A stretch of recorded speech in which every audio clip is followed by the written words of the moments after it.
Hey traders, Raghee here, and in this recap video, I'm going to run through a couple of the setups that we did in the room today, and also talk. I'm looking at Microsoft, so we're going to kick this off with a little bit of Microsoft.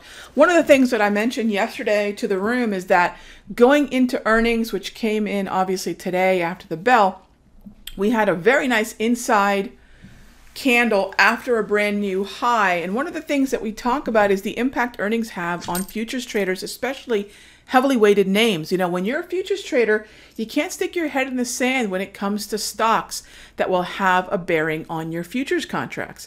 Think about Microsoft's weighting in the NASDAQ and Microsoft's weighting in the S&P. These are significant weights within futures contracts that if Microsoft were to gap up or gap down, you're going to have a dramatic reaction. So one of the things we were looking for was potentially Microsoft to move a little bit lower and then, do whatever it may do.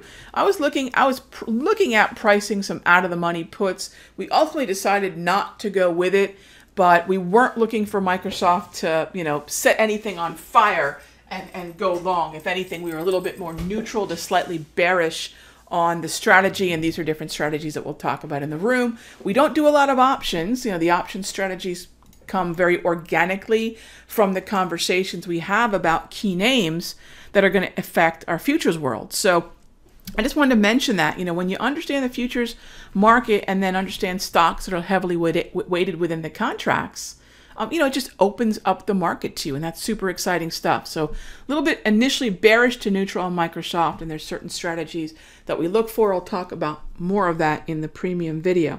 Another thing to talk about here today, right off the bell, we were looking for corrective pullbacks, what we call clearing range corrections, looking for the market to move lower to clearing range support levels that'll help us trigger long positions. I still am carrying very much a long bias in the market. So in the mornings, what I'm focused in on is how and when can we take advantage of a move to the downside, selling off of the hourly price movement range. We talked about some of this stuff in previous recap videos. So I'm using that auto chartist derived hourly price movement range. Actually, here within the next couple weeks, we're just about in the final stages of getting that indicator out. It's going to be free to members, but right now, I want to mention, you can do this using the auto chartist platform and do the manual arithmetic. It's not difficult at all. And that basically meant we look at, for example, the Russell that popped up to a 1693.80 high between 9:30 and 10. So we're always monitoring where these highs are at. This is how we actually do this setup. We monitor the high and then we subtract the hourly price movement range. Well, that gave us a 1687 downside target, which is where we place our limit order to buy.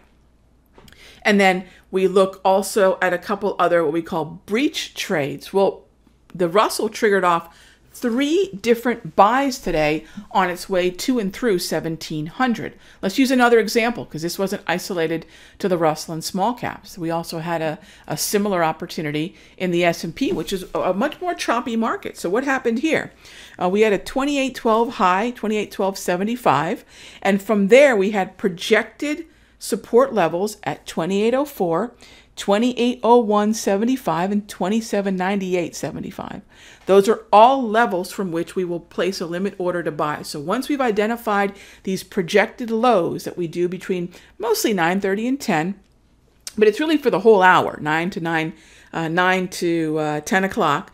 We know that a lot of times the volatility after the bell rings will likely be when we put in that minor high. But once we get it, we project those lows. And that's where at 2804 and 2801 3/4, we got long.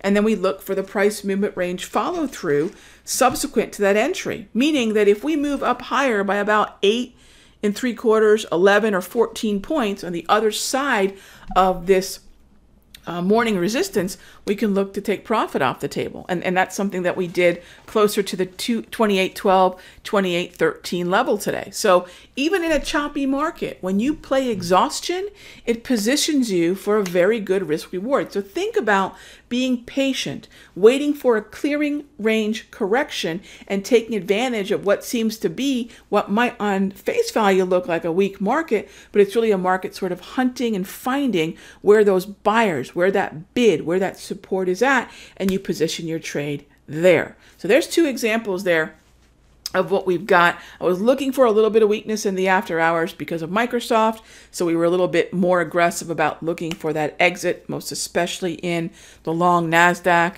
and the long Dow position. By the way, the NASDAQ buy today, 73.69.5. Okay, so we got long all four of the major index futures, Russell, NAS, S&P, and Dow, based upon this exact strategy that I'm explaining to you guys right now. In the premium video, I'll talk a little bit about Fibonacci levels and the VWAP, something that we're using for those of you that want more aggressive alternate exits. I'll see you in the next update.